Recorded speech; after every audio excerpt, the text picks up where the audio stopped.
Hello, আসসালামু আলাইকুম। আশা করি সবাই অনেক ভালো আছেন। আজকে আমি আপনাদেরকে মোট ৭ টা উপকারী কথা বলব, যেগুলো সবগুলো আমি ইসলামিক কথাগুলাই বলব। আশা করি আপনাদের অনেকটা কাজে আসবে। তো আপনাদের উপকার করলে কিন্তু আমার সওয়াব হবে। আমি ইনশাআল্লাহ সওয়াবের নিয়তেই কিন্তু আপনাদেরকে জিনিসটা জানাচ্ছি। নাম্বার ১ যেটা সেটা হচ্ছে আমরা যদি খুশি হতে চাই তাহলে আমাদেরকে কিন্তু সবসময় ইবাদত করতে হবে। এটা আমাদের মাথায় রাখতে হবে। ইবাদত যখন আমরা করব, তখন আমাদের মন থেকে একটা ভালো লাগা কাজ করবে।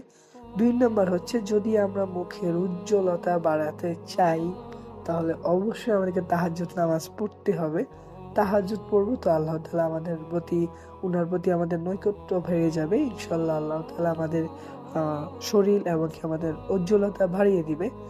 ৩ নাম্বার আমি যেটা বলব সেটা হচ্ছে যদি আমাদের হৃদয়টাকে আমরা প্রশান্ত করে নিতে চাই তাহলে আমাদেরকে কিন্তু অবশ্যই